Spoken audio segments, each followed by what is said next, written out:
So, ladies and gentlemen, my name is Eero Koskinen. I work for the Finnish Network for Sustainable Mining, and I will give you a presentation today on the energy transition and the key challenges in reaching a low-carbon economy. Let me first introduce myself. I have worked at the Finnish Network for Sustainable Mining for some 5 years now. Before that, I was the director of the biggest environmental civil society organization in Finland for 13 years. And apart from that, I have worked in international organizations for over 10 years. First of all, at the United Nations for 4 years, including 2 years in South America, and later on for 7 years at the European Parliament, mainly in Brussels. I'm currently working also as the sustainability advisor of the Finnish Chamber of Commerce, where I'm developing different kinds of standards to reduce CO2 emissions and improve human rights and social responsibility in Finnish companies. But now let's move to my presentation, and I will close this video for the time being so that we can focus on my presentation, which you should be able to see now. And let's have first a brief overview of what it will contain. So I will start by giving you an introduction to the wider perspective related to global warming and why we should try to keep global warming well below 2 degrees as pledged at the Paris Climate Agreement. Furthermore, we will look at the key challenges of energy transition. So how can we replace our current dependency on fossil fuels with low carbon alternatives? And then we will also see what will be the impacts on raw materials demand if and when the energy transition takes place. And finally, we will also focus on the Finnish experience and look at what the Finnish Network for Sustainable Mining has achieved so far. We will start by looking at this picture provided by the World Bank some 10 years ago. It gives you an idea of what will be the impacts on crop yields in different regions of the globe if global warming were to increase up to 3 degrees Celsius by the middle of this century. So you can see certain areas where the reduction of crop yields may lead to up to 50% reduction. Those are the areas in bright red. And then other areas in other colors where you can see a smaller reduction or maybe even an increase. But the problem is that the main impacts of global warming on food production will concentrate on areas which are the most populous ones in the world. And thereby, if you think that in certain regions crop yields could be reduced by half, it is obvious that many of those countries would experience massive dislocations of people, whereby hundreds of millions of people would start to move towards the Northern Hemisphere in order to survive. And of course, this is something that the international community should try to avoid at all costs. But this will not be easy. As stated in the Paris Climate Agreement in December 2015, the global community has pledged to maintain global warming well below 2 degrees.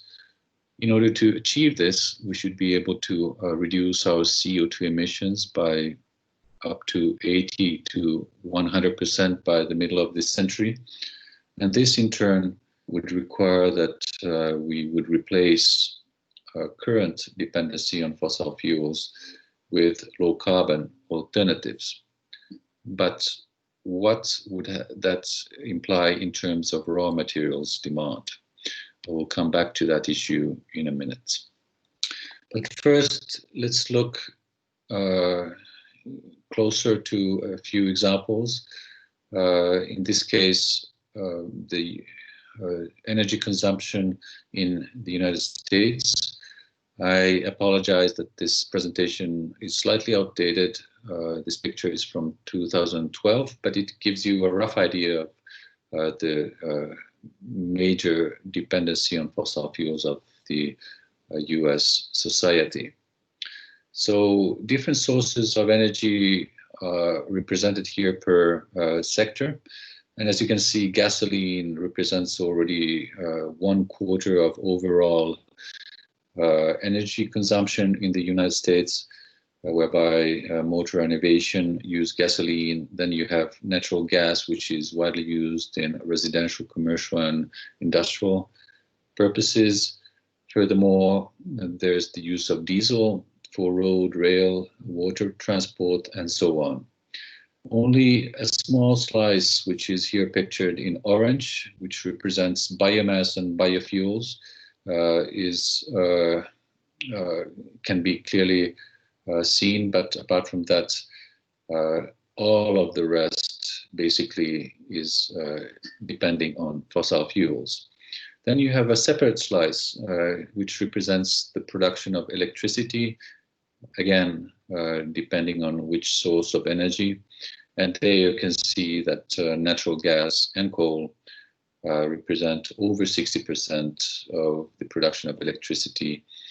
And then you have also nuclear and renewable energy sources representing the rest. So if you think that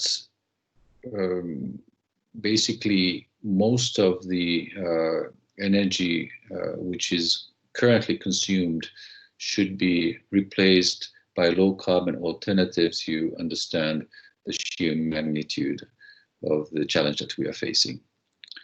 And the same situation can be seen in China, where coal and coke and coking gas have a dominant role in the overall energy consumption, but also in the consumption of electricity. So again, if you look at the smaller slice representing the production of electricity, coal basically represents 3/4 of the energy source which is used for electricity production. I am well aware that during the past 8 years, there have been tremendous developments in China, whereby China has increased the production of renewable energy dramatically. But when you remember that its national economy has also increased by 6 to 8% every year, it has led to increased energy demand, whereby also the production of coal has increased.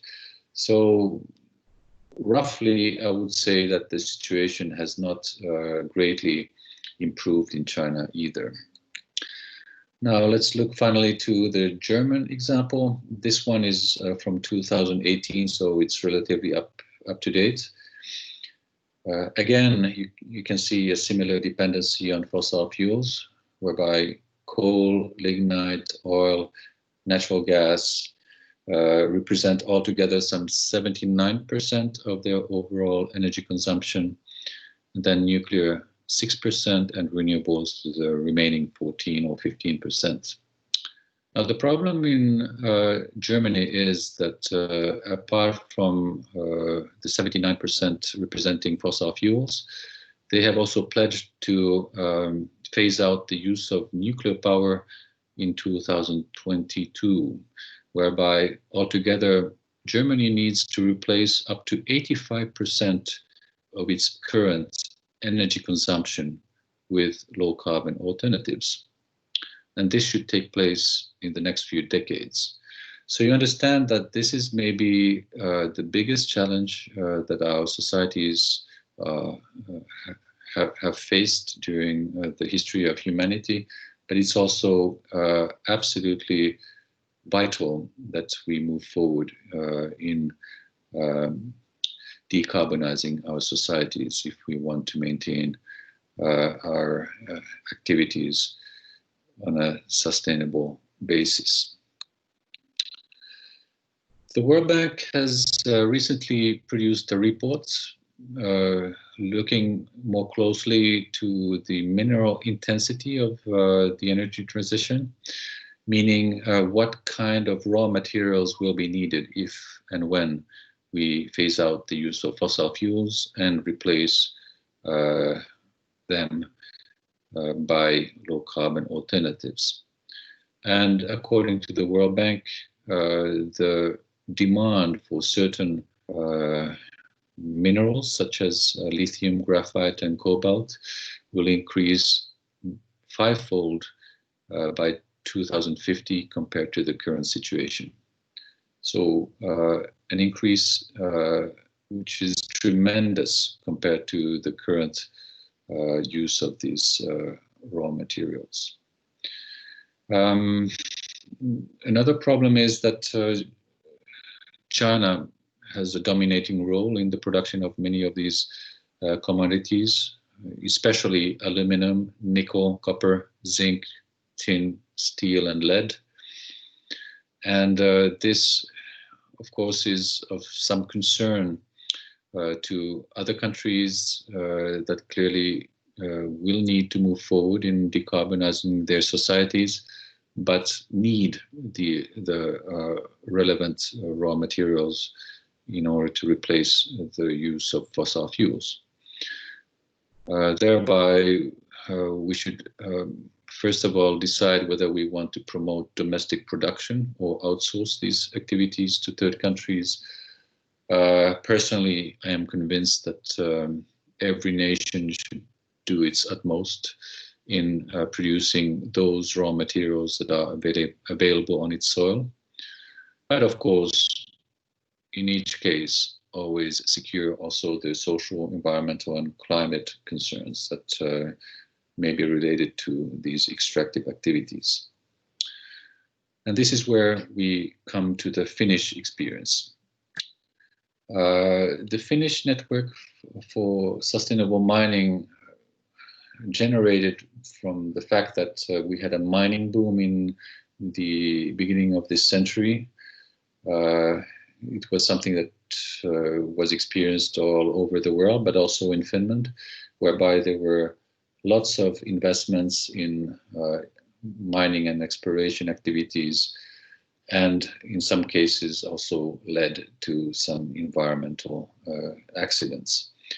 The biggest one took place in a large nickel mine in eastern Finland in late 2012, whereby we had tailings dam which collapsed, and unprocessed water was dispersed in surrounding freshwaters.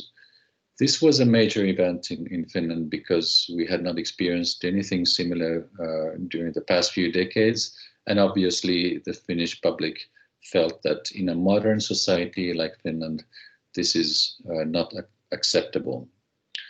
This finally led to the launch of a roundtable process within the Finnish government, whereby basically the mining industry and its key stakeholders were brought together to develop a national action plan for sustainable mining, which finally was published in May 2013.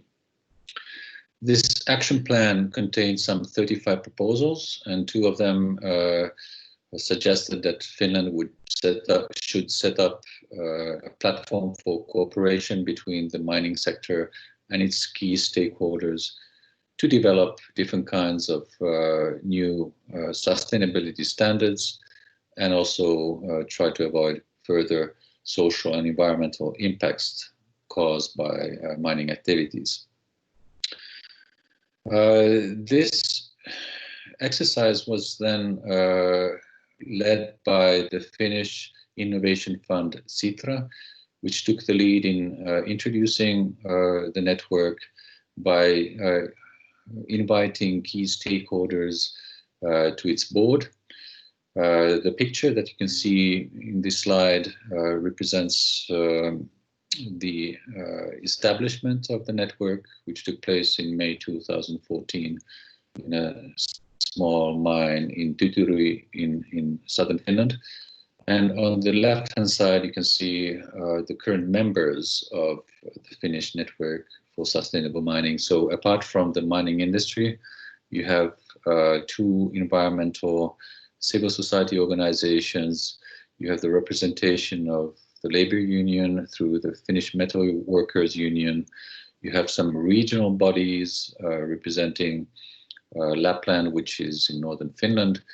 Furthermore, you have some other livelihoods represented through the Finnish Reindeer Herders Association and also the Finnish Farmers and Forest Owners Association, and so on.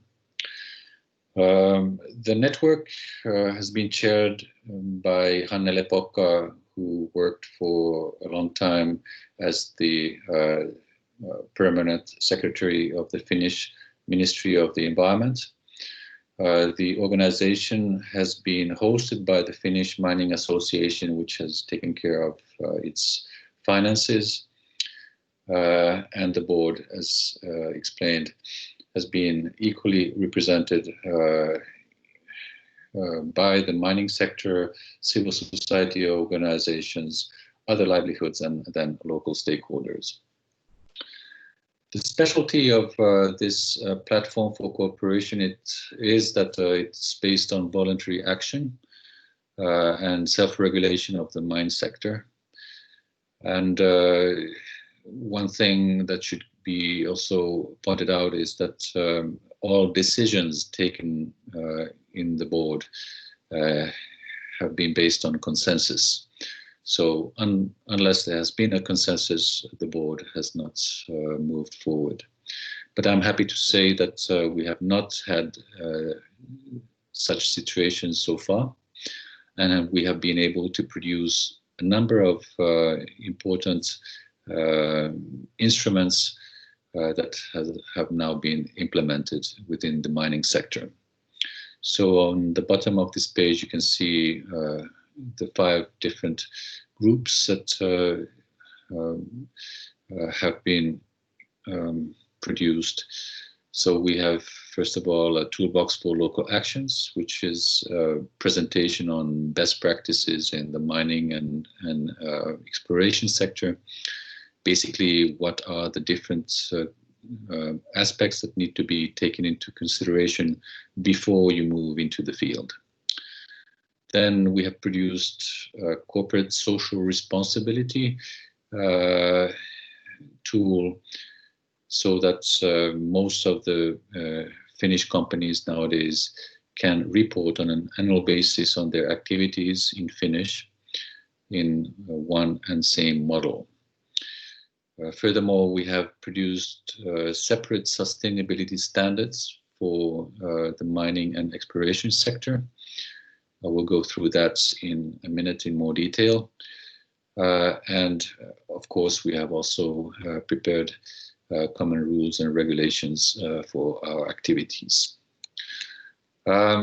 It's good to understand also that every member of our board has signed to these guiding principles, according to which mining activities need to be transparent. Mining companies commit to best practices and the improvement of their operations. In addition, mining and exploration companies pledge to minimize their impacts on local communities, environment, and biodiversity. They respect the surrounding communities and cultures. They promote active dialogues with local stakeholders. They promote the sustainable use and recycling of mineral resources. And finally, they take care of the closure of their activities once they move out of the region. This is the structure of our network. First of all, we have the board, which I already went through. Then we also have an executive committee, which prepares our board meetings. The Secretary General coordinates all these activities. And then we have had 5 different working groups, which have each of them prepared a specific instrument that has now been finalized. So we had one working group looking at the corporate social responsibility reporting, another working group looking at the different kinds of sustainability standards that are available in the mining sector in the world, and then picked the one that was most appropriate to the Finnish context. Third, we have a working group looking at the different practices in the field in exploration and mining. Furthermore, one working group preparing rules and regulations to our activities, and finally, a separate working group for developing a suitable sustainability standard for exploration.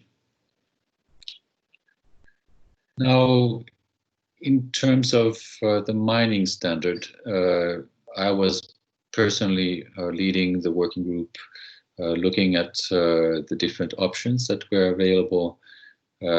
We had the opportunity to, first of all, get an overview of 12 leading standards that are currently being used in the world.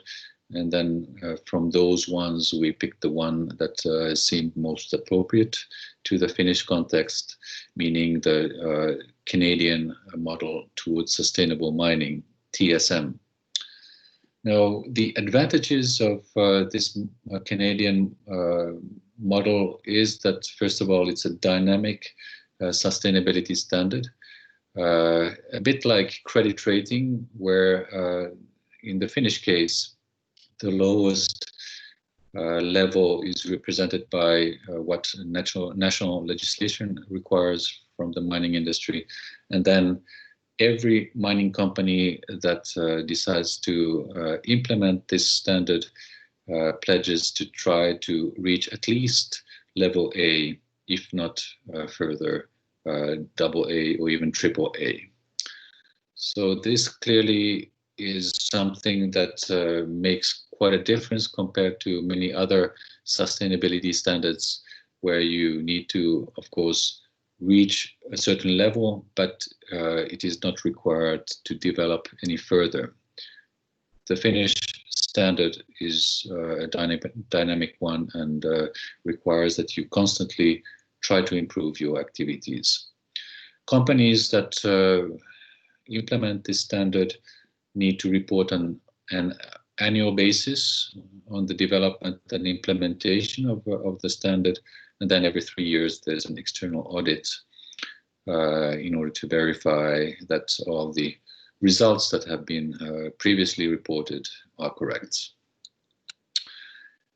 This page provides you an overview of the Finnish sustainability standard for mining. So it's divided in 8 protocols. You can see these 8 columns, each one of them representing a different phase in the life cycle of the mine. And you can see that it's not only about environmental issues or stakeholder participation, but it also covers also the more technical sides of mining operations, such as tailings management, energy use and greenhouse gas emissions, safety and health, crisis management. And then there are 2 additional protocols on the right-hand side, representing water management and closure of operations. These were added to the Finnish standard because they were missing from the Canadian one.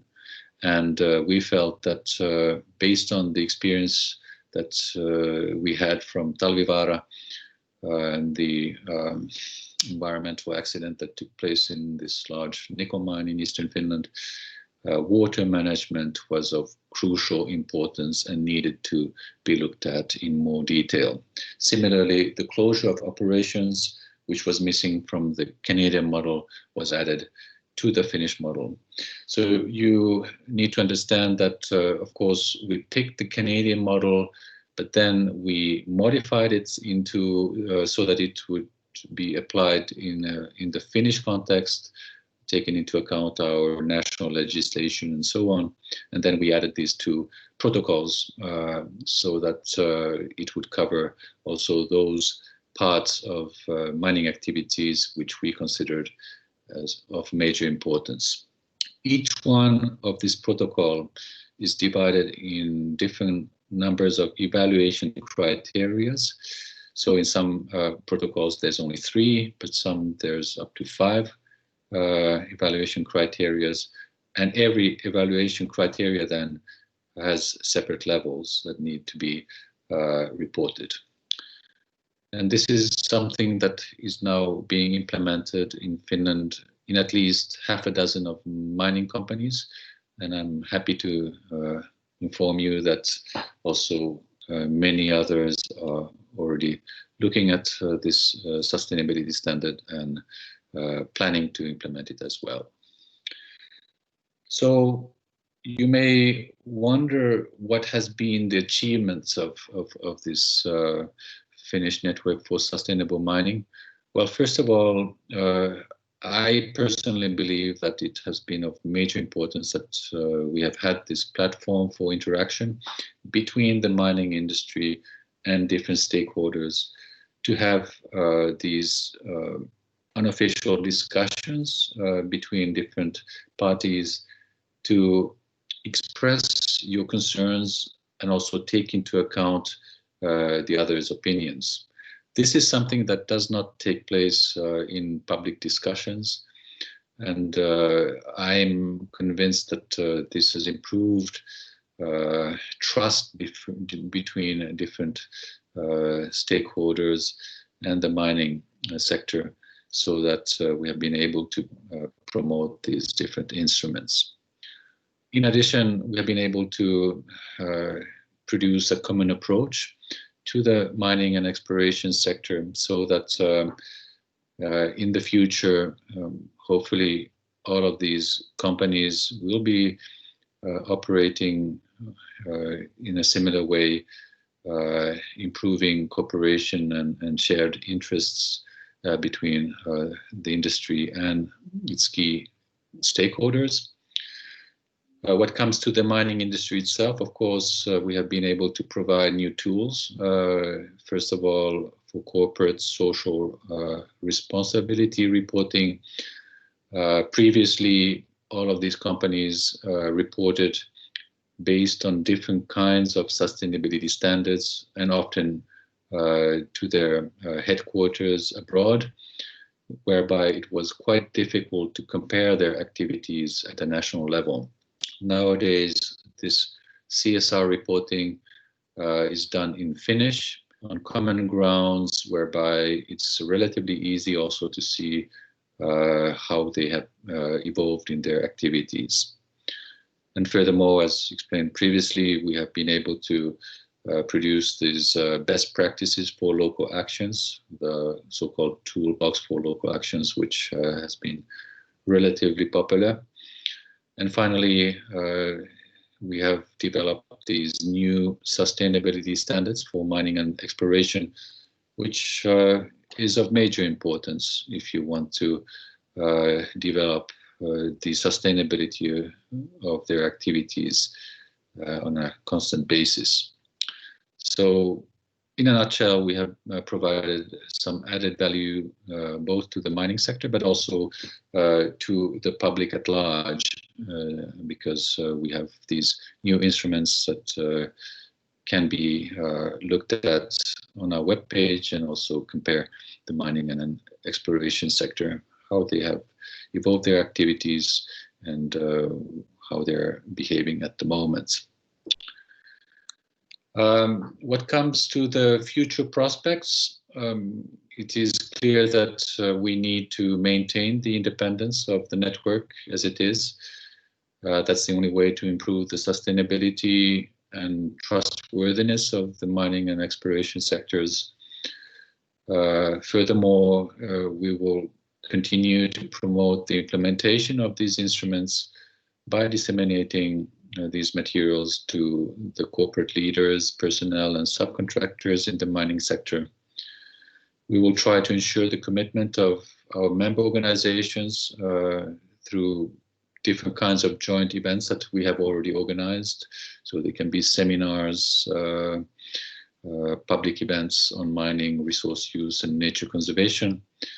And also we have been discussing whether we should identify areas of conflicting interests so that they should be kept out from the mining industry. There are still some challenges, such as the expansion of the network to new stakeholder groups. So far, we have not had the tourism industry in the network, which is of major importance in northern Finland.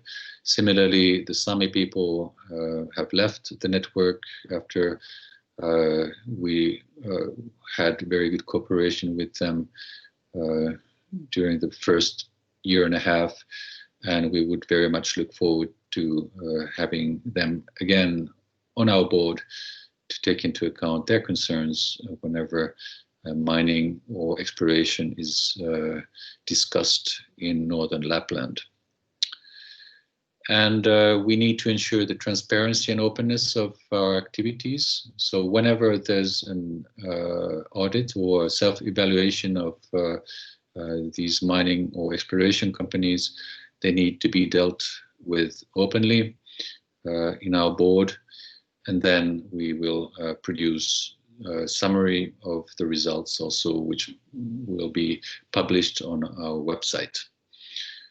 But we still have a lot to do with the exploration sector. We have recently updated the sustainability standard for exploration, and needless to say, we hope that the exploration companies will join our cause so that both the mining and exploration sector would be operating based on the same principles in Finland.